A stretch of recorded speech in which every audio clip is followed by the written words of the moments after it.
নতুন প্রধান বিচারপতি সৈয়দ রেফাত আহমেদ শপথ আজ। শিক্ষার্থীদের বিক্ষোভের তোড়ে ওবায়দুল হাসান ও আপিল বিভাগের 5 বিচারপতির পদত্যাগ। ঘরে ঘরে পীরগঞ্জে সাইদের মতো বীর জন্মালে সোনার বাংলা করতে সময় লাগবে না, রংপুরে বললেন ডক্টর ইউনুস। পরিবারের সাথে সাক্ষাৎ।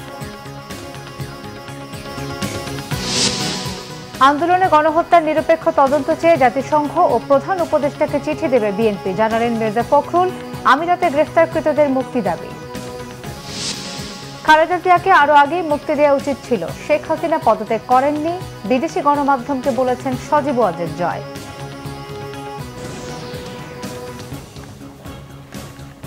দেখছিলেন সংবাদ শিরোনাম, এবারে বিস্তারিত। নতুন প্রধান বিচারপতি করা হয়েছে সৈয়দ রেফাত আহমেদকে। বাংলাদেশের 25তম প্রধান বিচারপতি হলেন তিনি। দেশবরেণ্য আইনজীবী প্রয়াত ব্যারিস্টার সৈয়দ ইশতিয়াক আহমেদ ও জাতীয় অধ্যাপক সুফিয়া আহমেদের সন্তান তিনি। শনিবার রাতে প্রধান বিচারপতি হিসেবে তাকে নিয়োগ দেন রাষ্ট্রপতি মোহাম্মদ শাহাবুদ্দিন।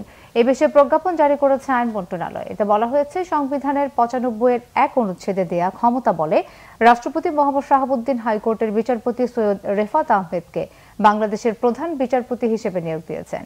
এই নিয়োগ শপথের তারিখ থেকে কার্যকর হবে। রবিবার প্রধান বিচারপতি হিসেবে তিনি শপথ নেবেন। দুপুর 12টায় রাষ্ট্রপতি তাকে শপথ পড়াবেন। সৈয়দ রেফাত আহমেদ 2003 সালে হাইকোর্ট বিভাগের অতিরিক্ত বিচারপতি হিসেবে নিয়োগ পান।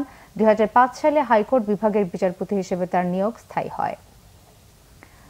এর আগে শিক্ষার্থীদের আন্দোলনের তোড়ে পদত্যাগ করেন ওবায়দুল হাসান সহ আপিল বিভাগের 6 বিচারপতি। অন্তর্বর্তীকালীন সরকারকে আইনি জটিলতায় ফেলতে নীরবে ফুল কোর্ট মিটিং ডাকার খবরে শিক্ষার্থীদের আরো ক্ষোভের জেরে সরে যেতে বাধ্য হন তারা। রিপোর্ট শুভ মাহফুজের। শিক্ষার্থীদের কাছে তথ্য আসে, পদত্যাগের আগে অন্তর্বর্তীকালীন সরকারকে আইনি জটিলতা ফেলতে নীরবেই ফুলকোর্ট মিটিং ডাকেন ওবায়দুল হাসান, যা মোকাবেলায় আরও তেজি হয়ে রাজপথে নামে রাষ্ট্র সংস্কারের দায়িত্ব নেয়া শিক্ষার্থীরা। বিভিন্ন জায়গা থেকে জড়ো হতে থাকে কার্জন হল এলাকায়। স্লোগানে স্লোগানে তাদের মিছিল এগোতে থাকে সুপ্রিম কোর্টের দিকে। প্রধান বিচারপতি সহ আপিল বিভাগের 6 বিচারপতির পদত্যাগের দাবিতে সকাল 10:30টার দিকে তারা খণ্ড খণ্ড মিছিল নিয়ে মুহূর্তেই ঘেরাও করে সুপ্রিম কোর্ট এলাকা। তিনি মনে হয় অভিমান করেছেন হাসিনার মতো পদত্যাগ করবে না, হাসিনার মতো পরিণতি হবে এখন মনে হয় বুঝতে পেরেছেন। আপিল বিভাগের 6 জন সহ 7 জনের পদত্যাগ নিশ্চিত করেই আমরা রাজপথ ছাড়ব। বিভিন্ন জায়গা থেকে তারা চেষ্টা করছে এখনো এই আন্দোলনকে প্রতিহত করার এবং বিভিন্ন ধরনের ষড়যন্ত্রের পরিকল্পনা করছে। আমরা রাজপথে থেকে তাদেরকে পরিষ্কারভাবে বলে দিতে চাই, ছাত্র জনতা এখনো ঘরে উঠে যায়নি। রাজপথে রক্ত দিয়েছে পতনের জন্য নয়, তারা রক্ত দিয়েছে এই ফাঁসিবাদী ব্যবস্থার সাথে জড়িত শেখ হাসিনার যত পাঁচটা প্রাণ ছিল সকলের পদত্যাগ নিশ্চিত করার জন্য। শিক্ষার্থীদের দাবির সাথে একাত্মতা জানিয়ে সুপ্রিম কোর্ট প্রাঙ্গণে বিক্ষোভ করেন আইনজীবীরাও। আমাদের যে ছাত্র জনগণের গণ অভ্যুত্থান হয়েছে সেটা ইনশাআল্লাহ প্রাথমিক বিজয় হয়েছে। এরপরই দুপুর 12:30টার দিকে পদত্যাগের সিদ্ধান্তের কথা জানান প্রধান বিচারপতি ওবায়দুল হাসান। সামাজিক যোগাযোগ মাধ্যমে বিষয়টি নিশ্চিত করেন আইন, বিচার ও সংসদ বিষয়ক উপদেষ্টা ডক্টর আসিফ নজরুল। আমাদের প্রধান বিচারপতি কিছুক্ষণ আগে পদত্যাগ করেছেন। ওনার পদত্যাগ পত্র ইতিমধ্যে আইন মন্ত্রণালয়ে এসে পৌঁছেছে। এটা উপযুক্ত প্রসেসিং এর জন্য আমরা কাল বিলম্ব না করে রাষ্ট্রপতির কাছে পাঠিয়ে দিব এবং আমি আশা করব যে এটা খুব দ্রুত কয়েক ঘন্টার মধ্যে এই প্রক্রিয়া সম্পন্ন হবে। আপনাদের জন্য আমি আরো জানাচ্ছি যে আমরা শুধুমাত্র প্রধান বিচারপতির পদত্যাগ পত্রই পেয়েছি, অন্যদের ব্যাপারে কোনো আপডেট নাই। আপনারা সবাই শান্ত থাকবেন, দেশের সম্পদ নষ্ট করবেন না। পদত্যাগের বিষয়টি নিশ্চিত হওয়ার পর বেলা 2টার দিকে আনন্দ মিছিল নিয়ে হাইকোর্ট এলাকা ছাড়ে শিক্ষার্থীরা।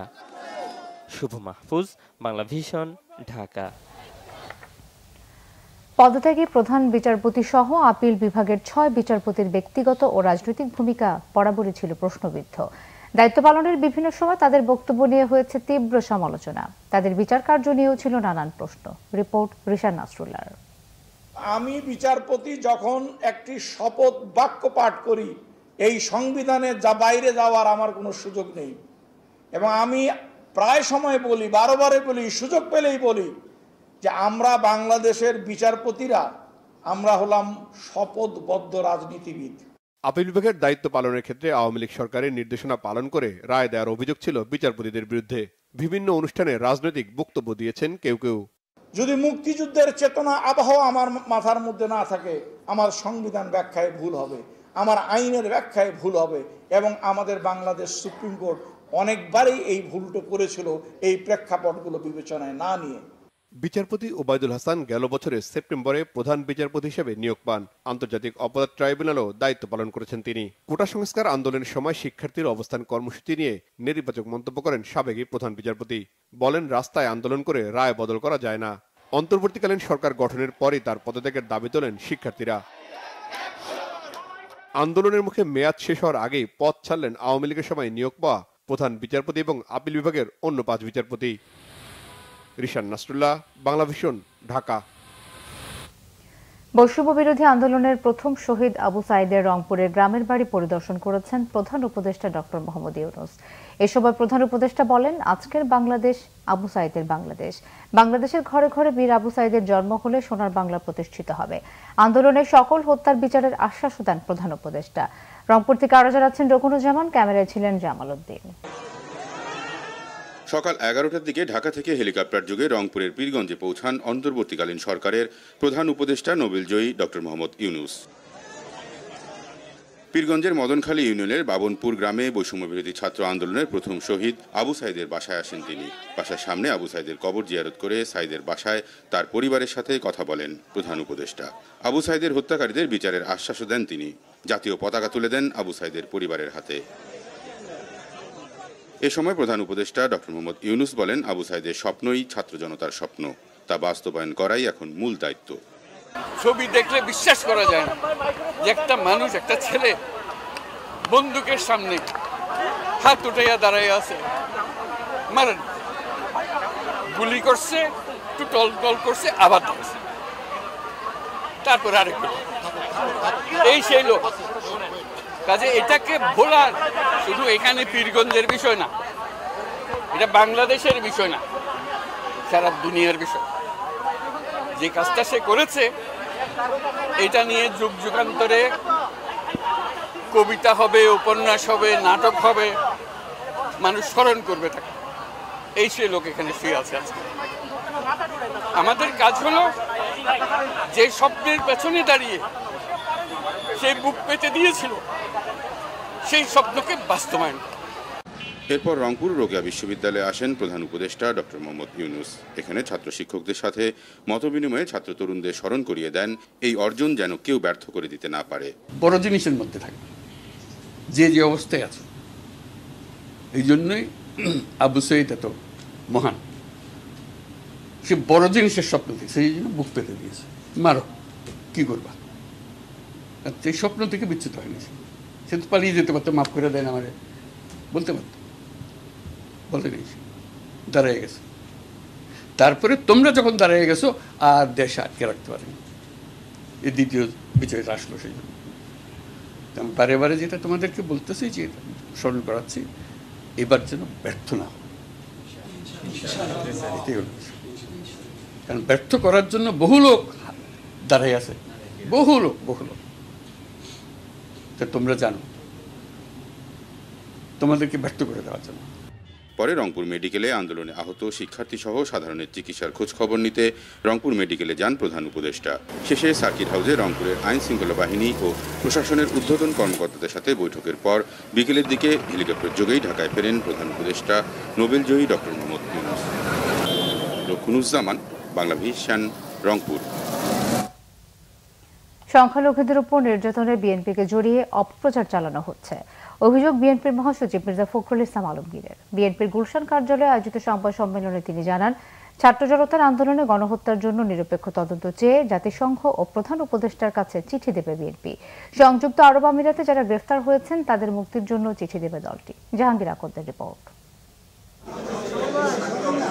চলমান পরিস্থিতি নিয়ে রাতে দলের চেয়ারপারসনের কার্যালয়ে সংবাদ সম্মেলন করে বিএনপি। সংবাদ সম্মেলনে সাম্প্রতিক আন্দোলনে যারা শহীদ হয়েছেন তাদের প্রতি শ্রদ্ধা জানান বিএনপির মহাসচিব মির্জা ফখরুল ইসলাম আলমগীর। একই সাথে আহতদের সুস্থতা কামনা করেন তিনি। কাজ শুরু করায় অন্তর্বর্তীকালীন সরকারের প্রধান উপদেষ্টা ডক্টর মোহাম্মদ ইউনূস সহ সকল উপদেষ্টাকে ধন্যবাদ জানান মির্জা ফখরুল। আমরা আমাদের অন্তর্বর্তীকালীন সরকারকে আন্তরিকভাবে ধন্যবাদ জানাচ্ছি যে তারা অত্যন্ত আন্তরিকতার সঙ্গে তাদের কাজ শুরু করেছেন। প্রথমে যে কাজগুলো তারা শুরু করেছেন সেই কাজগুলো নিঃসন্দেহে গোটা দেশের জাতির কাছে অনেকটা আপনার আশার সৃষ্টি করছে। বিদেশে বাংলাদেশের পরিস্থিতি নিয়ে বিভ্রান্তিকর সংবাদ প্রচার করা হচ্ছে বলে অভিযোগ করেন বিএনপির মহাসচিব। দেশে এবং বিদেশে কিছু কিছু গণমাধ্যমে বাংলাদেশের বর্তমান পরিস্থিতি নিয়ে বিভ্রান্তিকর আপনার খবর সংবাদ পরিবেশন করা হচ্ছে এবং সেখানে আপনার বিভিন্নভাবে আপনার সংখ্যালঘু সম্প্রদায়ের উপরে আক্রমণ, জনগণের আপনার আইন শৃঙ্খলা পরিস্থিতির অবনতি, এই সমস্ত বিষয়গুলো তুলে ধরছে, যা আমরা মনে করি যে একেবারেই সঠিক নয়। কিছু কিছু জায়গায় কিছু কিছু সমস্যা তৈরি হয়েছে, নিঃসন্দেহে সমস্যাগুলো সম্প্রদায়গত ভাবে নয়, ধর্মীয় ভাবে নয়, এগুলো আপনার রাজনৈতিক ঘটনা ঘটেছে। কোথাও হয়তো দেখা গেছে যে আপনার একজন বাড়ি ক্ষতিগ্রস্ত হয়েছে, হামলা হয়েছে, তিনি হয়তো বা আওয়ামী লীগ করেন, সেখানে সেভাবে হয়েছে। এটার সঙ্গে কোন রাজনৈতিক দলের, বিশেষ করে আমাদেরকে জড়িয়ে একটা আপনার অপপ্রচার চালানোর চেষ্টা করা হচ্ছে, এটার আমরা তীব্র নিন্দা জানাচ্ছি। একই সঙ্গে আমরা স্পষ্টভাবে বলতে চাই যে এই ধরনের কোনো ঘটনার সঙ্গে বিএনপি তো জড়িত নয়, বাংলাদেশের কোনো সুস্থ স্বাভাবিক রাজনৈতিক দল বা ব্যক্তিও জড়িত থাকতে পারে না। এটা সম্পূর্ণভাবে একটা চক্রান্ত চলছে, যে চক্রান্তে বাংলাদেশের অর্জিত যে আমরা একটা স্বাধীনতাই বলবো নতুন করে আমরা অর্জন করছি, সেটাকে নস্যাৎ করবার একটা চক্রান্ত শুরু হয়েছে। ছাত্র জনতার আন্দোলনে গণহত্যার জন্য জাতিসংঘ সহ বিভিন্ন সংস্থার কাছে বিএনপির পক্ষ থেকে তদন্ত চেয়ে চিঠি দেয়া হবে বলে জানান মির্জা ফখরুল। এই গত আন্দোলনে বিজয়ের পূর্বে সরকার বাহিনী দিয়ে যে নৃশংসভাবে গণহত্যা করা হয়েছে, সেই গণহত্যার ব্যাপারে জাতিসংঘের কাছে আমরা এই বিষয়ে একটা নিরপেক্ষ তদন্ত চেয়ে আমরা চিঠি পাঠাবো। আমরা এটাও সিদ্ধান্ত নিয়েছি যে আমাদের প্রধান উপদেষ্টা তাকে আমরা চিঠি দেব। একই সঙ্গে আপনার ইউএই, যেখানে আপনার আমাদের প্রায় 50 জন শ্রমিককে বন্দী করা হয়েছে এই আন্দোলনের সমর্থন দেওয়ার জন্য, আমরা তাদের মুক্তির জন্য আমরা এই সরকারকে উদ্যোগ নেওয়ার জন্য আমরা চিঠি দেব। আমরাও চেষ্টা করব চিঠি দেওয়া। বিভ্রান্তিকর সংবাদ প্রচার থেকে বিরত থাকতে গণমাধ্যমের প্রতি আহ্বান জানান বিএনপির মহাসচিব। এমন কোন সংবাদ যারা পরিবেশিত না। জাহাঙ্গীর আকন্দ, বাংলা ভিশন, ঢাকা। বৈষম্য বিরোধী ছাত্র আন্দোলনে আহত চিকিৎসাধীন ৭৪ জনের মধ্যে ৩৪ জন সুস্থ হয়ে রাজধানীর সিএমএইচ থেকে বাসায় ফিরেছেন বলে নিশ্চিত করেছেন সিএমএইচ এর commandant brigadier general AKM Mashiur Monir. সিএমএইচে চিকিৎসাধীন ৭৪ জনের মধ্যে ৪০ জন আইনশৃঙ্খলা রক্ষাকারী বাহিনীর সদস্য এবং বাকি ৩৪ জন অসামরিক রোগী রয়েছেন বলেও জানান তিনি। দেশের বিভিন্ন সরকারি ও বেসরকারি হাসপাতাল থেকে সিএমএইচে রেফারকৃত সকল রোগীকে সর্বোচ্চ চিকিৎসা সেবা প্রদান করা হয়েছে বলেও জানান ব্রিগেডিয়ার জেনারেল একেএম মশিউর মনির। এ সময় জানানো হয় এসব রোগের মধ্যে ১৭ জনের জটিল অস্ত্রোপচার এবং অন্যদের জরুরি জীবন রক্ষাকারী চিকিৎসা সেবা প্রদান করা হয়েছে। এ সময় আরও জানানো হয় বৈষম্য বিরোধী ছাত্র আন্দোলনে আহত সামরিক, বেসামরিক এবং অসামরিক রোগীদের চিকিৎসা সেবায় একটি বিশেষায়িত চিকিৎসক দল সেবা প্রদান করছে। আমাদের একটা বিশেষজ্ঞ চিকিৎসক দল তৈরি করা আছে এবং তারা ৩ শিফটে বিভিন্ন সময় অনেক গভীর রাত পর্যন্ত বিভিন্ন আহত এবং রোগীদের চিকিৎসা প্রদান করেছেন। আমরা এখন পর্যন্ত সর্বমোট ৭৪ জন রোগীর চিকিৎসা প্রদান করেছি। তার ভিতরে ৪০ জন হচ্ছেন বিভিন্ন আইন শৃঙ্খলা বাহিনীর সদস্য এবং বাকি ৩৪ জন হচ্ছেন অসামরিক ব্যক্তিবর্গ। এর ভিতরে ৮ বছরের বাচ্চা থেকে বয়স্ক অনেক ৬০-৬৫ বছর বয়স্ক পর্যন্ত রোগী আছেন। গেল ১৫ বছরে চাকরিচ্যুত পুলিশ সদস্যদের সুযোগ সুবিধা সহ চাকরিতে পুনর্বহাল না করলে আত্মহত্যার হুমকি দিয়েছেন তারা। শনিবার দুপুরে পুলিশ সদর দপ্তরের সামনে মানববন্ধন থেকে তারা এই ঘোষণা দেন। তাদের অভিযোগ, প্রায় 450 পুলিশ সদস্যকে বিনা কারণে চাকরিচ্যুত করেছে বিগত সরকার। তবে বেশিরভাগ পুলিশ সদস্য ব্যক্তিগত প্রতিহিংসার শিকার বলে দাবি করেন তারা। অনেকের উচ্চ আদালতের আদেশের পরও চাকরিতে পুনর্বহাল না করানোর অভিযোগ করেন। এক পর্যায়ে পুলিশের উচ্চ পর্যায় থেকে যোগাযোগ করা হয় আন্দোলনরতদের সাথে, আশ্বাস দেন দাবি পূরণের। এদিকে পুলিশ সদর দপ্তর থেকে এক খুদে বার্তায় বলা হয়েছে 639টি থানার মধ্যে 538টি থানার কার্যক্রম শুরু হয়েছে। বেগম খালেদা জিয়ার নিঃশর্ত মুক্তি আরো আগেই দেওয়া উচিত ছিল। ক্ষমতাচ্যুত হওয়ার পর এমন উপলব্ধি শেখ হাসিনার ছেলে সজীব ওয়াজেদ জয়ের। তিনি বলেন, ছাত্রদের আন্দোলনের সময় দলের কিছু নেতাকর্মী ও পুলিশের অতি উৎসাহীরা বাড়াবাড়ি করেছে, তবে সরকার সেই ভুল সংশোধনের চেষ্টা করেছিল বলে দাবি করেন তিনি। সজীব ওয়াজেদ জয়ের এমন কিছু বক্তব্য নিয়ে মিরাজ হোসেন গাজীর রিপোর্ট। ছাত্র নাগরিকদের অভ্যুত্থানের জেরে 5 আগস্ট পদত্যাগ করে দেশ ছাড়েন আওয়ামী লীগ সভানেত্রী শেখ হাসিনা। দেশ ত্যাগের পর আশ্রয় নেন নয়াদিল্লির কাছে গাজিয়াবাদের হিন্ডল বিমান ঘাঁটিতে। সবশেষ তথ্য মতে ওই বিমান ঘাঁটির গোপন সেফ হাউসে রাখা হয়েছে শেখ হাসিনা ও তার বোন শেখ রেহানাকে। মা ক্ষমতাচ্যুত হওয়ার পর বিভিন্ন সংবাদ মাধ্যমে এক এক সময় এক এক কথা বলছেন শেখ হাসিনা পুত্র সজীব ওয়াজেদ জয়। ঠিক আছে, শেখ হাসিনার পর আপনাদের কি হবে সেটা আমারও চিন্তার বিষয় না, আমার পরিবারের আর চিন্তার বিষয় না, আপনারা বুঝবেন। বলেছিলাম যে আমার পরিবার আর রাজনীতি করবে না, তবে আমাদের নেতাকর্মীর উপর যেভাবে হামলা হচ্ছে এই পরিস্থিতিতে আমরা হাল ছেড়ে দিতে পারি না। দেশের এই পরিস্থিতিতে শুরুতে এমন মন্তব্য করলেও ভারতের সংবাদ মাধ্যমকে দেয়া সাক্ষাৎকারে তিনি বলেন, ওটা ছিল অভিমানী বক্তব্য। হ্যাঁ, সেটা আমরা সবাই অভিমান করেছিলাম, তবে পরের দিন যখন দেখি যে আমাদের নেতাকর্মীদেরকে হত্যা করা হচ্ছে, তখন আমরা বললাম যে আমাদের নেতাকর্মীদেরকে ছেড়ে দেওয়া যাবে না, তাদেরকে অর্গানাইজ করতে হবে। জয় স্বীকার করেন, আওয়ামী লীগ সরকারের আমলে অনেক বিষয়ে ভুল হয়েছে। সে কেউ যদি মিলিটেন্ট হয় তার বিচার করে তাকে জেলে দেওয়া উচিত, তাকে যদি ফাঁসিও দিতে হয় আইনগতভাবে বিচার করে তাকে সাজা দিতে হবে। গ্রেফতার করে রাখা উচিত হয় না, এটা ঠিক না কোনো গণতান্ত্রিক দলে সমাজে। এটা আমাদের ন্যাশনাল সিকিউরিটি সিস্টেমে কেউ যদি এটা করে থাকে, এটা একটা ভুল হয়েছে। তিনি বলেন, সাম্প্রতিক ছাত্র বিক্ষোভের সময় আইন শৃঙ্খলা বাহিনী ও প্রশাসনের কেউ বাড়াবাড়ি করেছেন, সেটা ভুল ছিল বলেও মন্তব্য করেন জয়। বাড়াবাড়ি কিছু লোকজনের হয়েছে, এটা অস্বীকার করা যাবে না। আমি সব সময় এটার বিরুদ্ধে। সমস্যা হয়ে যায় যে সবাই সঙ্গে সঙ্গে দোষ দিয়ে দেয় শেখ হাসিনার সরকারের। দলটি এত বড়, দেশটি এত বড়, এত মানুষ আছে, মাঝে মধ্যে কিছু কিছু এলিমেন্টস আছে যারা বাড়াবাড়ি করে ফেলায়। তাদেরকে কিন্তু এটা হুকুম দেওয়া হয় না, তারা নিজেদের মতন করে। বিএনপি চেয়ারপারসন বেগম খালেদা জিয়াকে আটক রাখা সঠিক সিদ্ধান্ত ছিল না বলেও মনে করেন শেখ হাসিনা পুত্র সজীব ওয়াজেদ জয়। আমার প্রতিক্রিয়া হচ্ছে যে এটা আসলে আরো আগেই হওয়া উচিত ছিল, কারণ তিনি ওনার কনভিকশন হয়েছেন, তিনি তার সাজা করেছেন। তিনি বয়স্ক একজন মহিলা, ওনাকে আসলে তিনি জেলে ছিলেন না, তিনি গৃহবন্দী ছিলেন। তবে আমার মতে আসলে ওইটা আর প্রয়োজন ছিল না। তো আমি এটা মনে করি এটা সঠিক সিদ্ধান্ত হয়েছে ওনাকে ছেড়ে দেওয়া। বাংলাদেশে ব্যাপক সমালোচিত আইসিটি অ্যাক্টের কিছু ধারা সঠিক ছিল না বলেও জানালেন জয়। তবে পরে বিষয়টি নিজে ঠিক করার জন্য সুপারিশ করেছিলেন বলেও জানালেন সদ্য পতন হওয়া আওয়ামী লীগ সরকারের প্রধানমন্ত্রী শেখ হাসিনার ছেলে ও তার উপদেষ্টা সজীব ওয়াজেদ জয়। মিরাজ হোসেন গাজী, বাংলা ভিশন, ঢাকা। এদিকে শেখ হাসিনা প্রধানমন্ত্রীর পদ থেকে পদত্যাগ করেননি বলে রয়টার্সকে দেয়া এক সাক্ষাৎকারে দাবি করেছেন তার ছেলে সজীব ওয়াজেদ জয়। নতুন অন্তর্বর্তী সরকারকে আদালতে চ্যালেঞ্জ জানানোর ইঙ্গিত দিয়েছেন তিনি। শুক্রবার ওয়াশিংটনে রয়টার্সকে দেয়া সাক্ষাৎকারে জয় দাবি করেন, শেখ হাসিনা একটি বিবৃতির মাধ্যমে পদত্যাগপত্র জমা দিতে চেয়েছিলেন, কিন্তু আন্দোলনকারীরা গণভবন লক্ষ্য করে পদযাত্রা শুরু করলে তিনি পদত্যাগ করার সময় পাননি। এমনকি দেশ ছাড়ার আগে গোছানোর সময়ও পাননি শেখ হাসিনা। জয় দাবি করেন, সাংবিধানিকভাবে তার মা এখনো বাংলাদেশের প্রধানমন্ত্রী।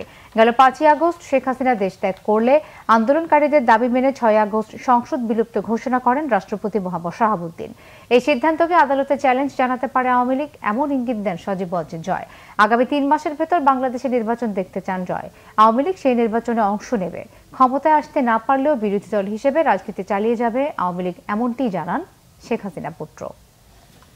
বলেছিলাম যে আমার পরিবার আর রাজনীতি করবে না, তবে আমাদের নেতাকর্মীর উপর যেভাবে হামলা হচ্ছে। ঢাকা বিশ্ববিদ্যালয়ের উপাচার্য অধ্যাপক ডক্টর মাকসুদ কামাল সহ এখন পর্যন্ত 9 বিশ্ববিদ্যালয়ের ভিসি পদত্যাগ করেছেন।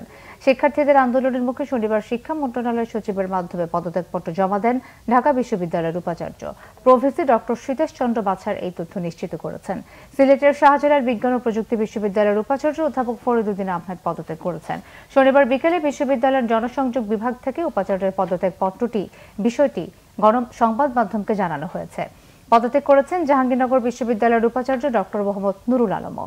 বুধবার রাষ্ট্রপতি ও বিশ্ববিদ্যালয়ের আচার্য মোহাম্মদ শাহাবুদ্দিনের কাছে ইমেইলে পদত্যাগপত্র জমা দেন তিনি। রাজশাহী বিশ্ববিদ্যালয়ের ভিসি অধ্যাপক গোলাম সাব্বির সাত্তারও পদত্যাগ করেছেন। ব্যক্তিগত কারণ দেখিয়ে পদত্যাগ করেছেন তিনি। ইসলামী বিশ্ববিদ্যালয়ের ভিসি অধ্যাপক শেখ আব্দুল সালাম, প্রভিসি অধ্যাপক মাহবুবুর রহমান ও কোষাধ্যক্ষ অধ্যাপক আলমগীর হোসেন ভূঁইয়া পদত্যাগ করেছেন। এছাড়া রংপুর বেগম রোকেয়া বিশ্ববিদ্যালয়ের উপাচার্য প্রফেসর ডক্টর মোহাম্মদ হাসিবুর রশিদ পদত্যাগ করে রাষ্ট্রপতির কাছে তার পদত্যাগপত্র পাঠিয়েছেন। দিনাজপুরের হাজী মোহাম্মদ দানেশ বিজ্ঞান ও প্রযুক্তি বিশ্ববিদ্যালয়ের VC professor doctor M Kamruzzaman, Sher-e-Bangla কৃষি বিশ্ববিদ্যালয়ের ভিসি অধ্যাপক মোহাম্মদ শহীদুর রশিদ ভূঁইয়া, টাঙ্গাইলে মাওলানা ভাসানী বিজ্ঞান ও প্রযুক্তি বিশ্ববিদ্যালয়ের ভিসি অধ্যাপক ডক্টর মোহাম্মদ ফরহাদ হোসেন সহ 6 জন পদত্যাগ করেছেন। কৃষক শ্রমিক জনতা লীগের সভাপতি বঙ্গবীর আব্দুল কাদের সিদ্দিকী বলেছেন, মানুষ যেভাবে অবহেলিত হয়েছে, অসম্মানিত হয়েছে, তারই বহিঃপ্রকাশ হচ্ছে আজকের এই ক্ষোভ। এদিকে রাজনীতিতে ইস্তফার ঘোষণা দিয়েছেন তার ভাই আব্দুল লতিফ সিদ্দিকী। শনিবার বিকেলে টাঙ্গাইলের সন্তোষে মাওলানা আব্দুল হামিদ খান ভাসানীর মাজার জিয়ারত শেষে তিনি আরো বলেন, ৭১-এ তারা যে বিজয় এনেছিলেন, এবার ছাত্ররা আবার সেই বিজয় এনেছে। এই বিজয়ীদের মানুষের আস্থা অর্জন করতে হবে বলেও তিনি মন্তব্য করেন। কাদের সিদ্দিকী সরকারকে সাধারণ মানুষের জানমালের নিরাপত্তা দেওয়ার আহ্বান জানান। এই সময় বঙ্গবীর কাদের সিদ্দিকীর বড় ভাই সাবেক মন্ত্রী আব্দুল লতিফ সিদ্দিকী বলেন, আর কোনোদিন রাজনীতির সাথে সম্পৃক্ত হবেন না। সাবেক রাষ্ট্রপতি আব্দুল হামিদ বৈধ রাষ্ট্রপতি ছিলেন না, অভিযোগ করেছেন বিএনপি নেতা সাবেক ছাত্রলীগ সভাপতি ফজলুর রহমান। শনিবার বিকেলে কিশোরগঞ্জের ইটনায় বিএনপির এক জনসভায় তিনি এই অভিযোগ করেন। ইটনা সদরের রাষ্ট্রপতি আব্দুল হামিদ কলেজ মাঠে আয়োজিত জনসভায় বিএনপি চেয়ারপারসনের উপদেষ্টা অ্যাডভোকেট ফজলুর রহমান বলেন, রাষ্ট্রপতি হিসেবে শপথ নেওয়ার সময় আব্দুল হামিদ হলফনামায় 3 ছেলে ও 1 মেয়ের কথা উল্লেখ করলেও আরেক স্ত্রী ও তার ছেলের কথা গোপন করেছিলেন। তার ওই স্ত্রী ও ছেলে মিরপুরের বাসিন্দা বলেও জানান ফজলুর রহমান। তিনি বলেন, হলফনামায় দ্বিতীয় স্ত্রী ও সন্তানের কথা উল্লেখ না করায় তিনি গুরুতর অসদাচরণ করেছেন এবং তথ্য গোপন করে শর্ত ভঙ্গ করে রাষ্ট্রপতি হয়েছেন, তাই বৈধ রাষ্ট্রপতি হতে পারেন না তিনি। ফজলুর রহমানের দাবি, পরপর 3টি নির্বাচনে ভোট জালিয়াতির মাধ্যমে তাকে পরাজিত করে আব্দুল হামিদ এমপি, স্পিকার ও রাষ্ট্রপতি নির্বাচিত হয়েছেন। হেফাজতে ইসলাম বাংলাদেশের মহাসচিব মাওলানা সাজিদুর রহমান বলেছেন, ফ্যাসিস্ট আওয়ামী লীগ নতুন কোনো নৈরাজ্য তৈরির চেষ্টা করলে জনগণের ঐক্যবদ্ধ প্রতিরোধে দলটি আরও ক্ষতিগ্রস্ত হবে। বিকেলে বায়তুল মোকাররম মসজিদের উত্তর গেটে গণসমাবেশে হেফাজতের মহাসচিব কথা বলেন। তিনি বলেন, পিলখানা হত্যাকাণ্ড থেকে শুরু করে 2024 সালের আগ পর্যন্ত সংগঠিত সকল হত্যাকাণ্ডের জন্য শেখ হাসিনাকে বিচারের মুখোমুখি হতে হবে। এছাড়া সংখ্যালঘুরা যাতে নির্যাতিত না হয় সেদিকে সবাইকে সতর্ক থাকার আহ্বান জানান মাওলানা সাজিদুর রহমান। অন্তর্বর্তীকালীন সরকারকে স্বাগতও জানান তিনি। সংবাদ শেষ করব শিরোনামগুলো আরো একবার জানিয়ে।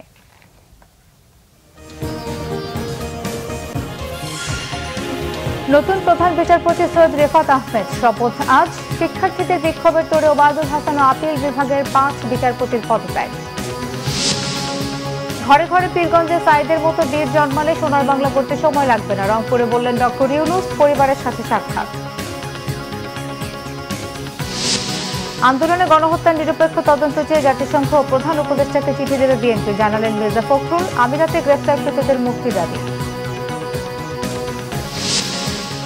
খালেদা জিয়াকে আরো আগেই মুক্তি দেওয়া উচিত ছিল, শেখ হাসিনা পদত্যাগ করেননি, বিদেশি গণমাধ্যমকে বলেছেন সজীব ওয়াজেদ।